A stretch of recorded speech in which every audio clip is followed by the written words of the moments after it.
মধুচক্র চালানোই হোটেল ভাঙচুর করলো এলাকার মহিলারা। মাস কয়েক আগে মুর্শিদাবাদ থানায় মতিঝিল পার্ক সংলগ্ন বিদেশি পাড়া এলাকায় হোটেল করা হয়েছিল রেস্টুরেন্ট করবে বলে। অভিযোগ, সেই হোটেলেই এখন অবৈধভাবে চালানো হচ্ছে মধুচক্র। হোটেলের পাশে আইসিডিএস সেন্টার। এই বিষয়ে প্রশাসনকে একাধিকবার জানানো হলেও তারা কোনো পদক্ষেপ গ্রহণ করেনি বলেই অভিযোগ। এলাকাবাসী, এলাকার মহিলারা গত রাতে ভাঙচুর করে ওই হোটেলটি। মুর্শিদাবাদ থানার পুলিশ ঘটনাস্থলে গিয়ে হোটেলে থাকা আবাসিকদের উদ্ধার করে নিয়ে যায়।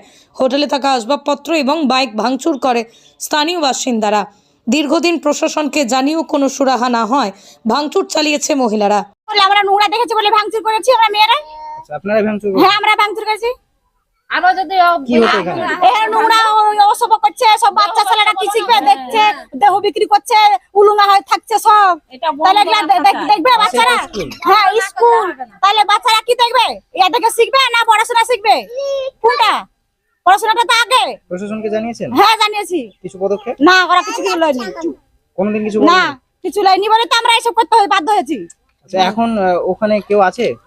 মনে হয় না, সব বের করেছে। রাত্রিতে পুলিশ এসেছিল, বের করেছে, আমাদেরকে বের করেছে ওখান থেকে। আচ্ছা, রাত্রে বের করে দিয়েছে? হ্যাঁ, ওদেরকে আমাদেরকে বের করে দিয়েছে, ওদেরকে আপনারা নিয়ে ভাঙচুর গেছে। কখন করেছেন? আমরা রাত 12টার দিকে করেছি। আচ্ছা, রাত্রে ভাঙচুর করেছেন? হ্যাঁ আর ওরা চলে যাওয়ার পরে? হ্যাঁ, চলে যাওয়ার পরে না, আমরা থাকতে করেছি। আমরা থাকতে করেছি, সবার সামনে করেছি। তারপরে পুলিশ দ্বারা ফোন করে পুলিশকে ডেকেছে, তারপরে এসেছে। আপনার নাম? আমার নাম সন্ধ্যা মাল। এখানে বাড়ি? হ্যাঁ, এখানে বাড়ি। প্রতিদিন মেয়ে আসে, ঠিক আছে? মেয়ে আসে এক গাড়ি, ছেলে আসে এক গাড়ি। এখানে প্রতিদিন জিজ্ঞাসা করি তো বলে কি কিছু হয় না আমাদের, ঠিক আছে?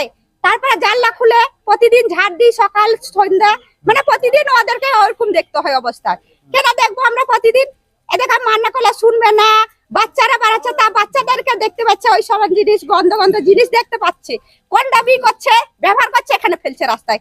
ছেলেরা বেলুনের মতন তুলে তুলে রাখছিল। আরে এখানে শুটিং করছেন, উলুঙ্গা হয়ে শুটিং করছে এখানে। জানলা খুলে দিয়ে এই শুটিং করা, ওটা তো সবসময় সহ্য করবে না। পুরো প্রতিদিনই করতে হবে। কেন আমাদের এখানে বাড়ি, আরে 1 মাস থেকে এটা হচ্ছে, ঠিক আছে? 1 মাস ধরে মানে বলতে হচ্ছে ওদের। এখানে হোটেলে আপনারা প্রশাসনকে জানিয়েছেন? প্রশাসনকে জানাতে গেলে তো সব হচ্ছে, পুলিশই তো আসছে না। যাচ্ছে কিন্তু পুলিশ আসছে না। পুলিশ আসছে না? না। এরকম এলাকা? হ্যাঁ, বিদেশি পাড়াটা। হ্যাঁ, মতিঝিল বিদেশি পাড়াটা। মুর্শিদাবাদ থানা? হ্যাঁ, মুর্শিদাবাদ থানা। ওখান থেকে মানে প্রতিদিন বলতে হয়, স্যার আসেন আসেন, এরকম অবস্থা হচ্ছে আমাদের এখানে। মানে এই হচ্ছে, আসতেই চাহাচ্ছেন না। তাহলে কি করে হবে? না না, কোনোদিন আসে না পুলিশ। আমরা পুলিশের সামনে ওই লেগে গাল দিচ্ছি পুলিশের সামনে। হ্যাঁ, তাহলে ওটা তো করতে দিতেন না। খুব আর হোটেল বানানোর সময় কি বলেছিল? হোটেলে বানানোর সময় রেস্টুরেন্ট বলছে আমরা এখানে খাবার বিক্রি করব, সেল করব, ই করব, এটা ওটা বলে বুঝিয়ে দিয়েছে আমাদেরকে। এবার পড়াশোনা জানি না, এবার ওই কি করে মূর্খ মানুষ কি করে জানবো যে এটা হচ্ছে ওটা হচ্ছে। আপনার নাম? আমার নাম রেখা রায়। এখানে বাড়ি? হ্যাঁ, এখানে বাড়ি।